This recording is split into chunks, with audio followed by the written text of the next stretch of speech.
Hi, welcome again to the Ultimate Soccer Footwork System Training Manual Overview. In this section, we'll be talking about reaching out for the ball.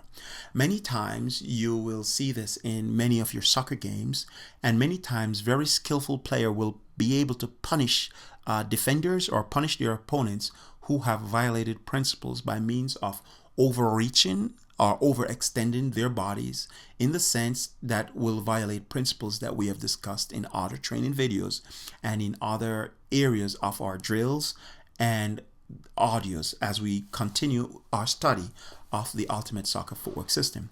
Now, here we are in a pictorial manner or diagram manner that you will be able to see and get an understanding of, oh, I saw this in previous videos where we talked about leg distribution of weight, so to speak, below the lower base and what goes on in the silhouette of your opponents.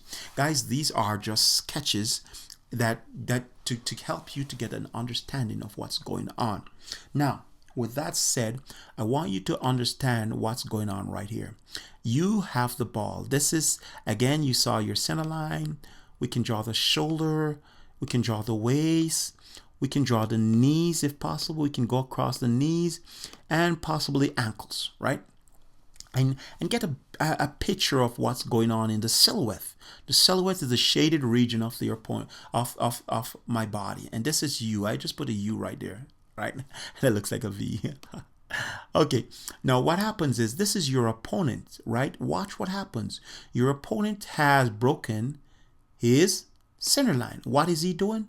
He's reaching out. But by looking at this picture, you know that your opponent is reaching out with his left leg, right? Just by looking at the picture. And you have mastered the four kings, you will know that that's what he's doing. And this is his right leg, right? This is his right leg. Now, with that said, it's important for you also to understand that he broke his waist center line, right?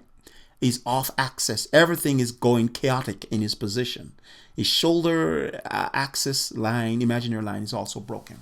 So as a practitioner, this is what you see from a side view manner. So let's try to take a look at it from a top view manner, which is over here.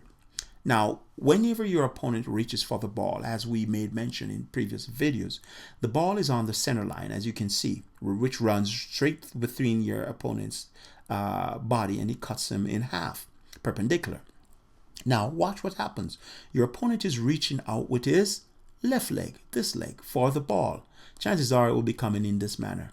So we suggest that you can go across to this leg, which is the right leg that has the weight on it. Let's say put a double. It has the weight on it, right? All of the person's body mass is acting downward through that leg. However, his center of gravity somehow is slightly somewhere off here, you know, if you're really looking at it in a wider manner. But his weight has to be coming across this way for you to be able to trick him. Now, we suggest that in events like these, or situations like these, let me erase this real quick. In situations like these, we want you to go to the leg that is stationary, the leg that is on the ground, right? We say 90% of the time, we would recommend you to go right there, right? 90% of the time, right? Would suggest that you go to this leg, the leg that is stationary on the ground. However, sometimes there's a small gap in between right here that is almost open, would suggest you roll the ball through there and give this person a nutmeg. However, sometimes as this leg is going around, the left leg that he's using would suggest you to cut him over there so that you pass the leg. As the leg is leaving the ground, we suggest you go around it like this, right? We suggest you go around it. So with that said, your opponent advances his left leg, we suggest you go to his right, right? If your opponent's advance his right leg your opponent advances his left leg still, right? What we are suggesting is that 90% of the time we suggest go to his right. As this leg is coming in towards you, go to the right so that you or turn at an angle. Let me get you to see what's going on. Turn at an angle and go into the right with the ball and then you will get this leg off. The whole body structure would collide, would crumble on this side, on the left side, and you just continue to is right, right? Turn sideways, as we say, to, you rotate sideways and then cut him into the leg that is stationary on the ground, and you will trick him quite easily, right? As you can see in the diagram right here. While the left side, his left side foundation will crumble as he tries to rotate and fight for balance as he comes in to protect his center line as it's falling. Now, it's the same principles that apply with the left leg, right? With the right leg of your opponent, so to speak. If you have the ball and your opponent raises his right leg to get the ball that is almost on the center line, what's happening is his right leg will be coming around in this manner, right? So chances are, again, we said there might be a small gap for a couple seconds in the middle. So we suggest you can touch the ball in if you can't get around to the leg that we suggest 90% of the time. Go to the leg that is on the ground 90% of the time. If this leg is on the ground, we suggest always go to it. However, if your opponent is coming inward to you, straightwards, if he's coming straight, right? Let's say your opponent, let me erase this real quick.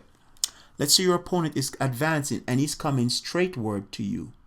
Straight, right? He's sliding, his leg is off the ground and he's coming straightward towards you. What I'm suggesting is you still follow the principle. You can turn sideways as it comes. Start to turn sideways, rotate sideways, so to speak. While you, this is your head, while you move with the ball inward to this leg, while you grab, you either drag the ball on the ground inward this way towards your opponent's stationary leg, the leg that is on the ground, which is his left leg that has all the weight. Because he's coming straight towards you.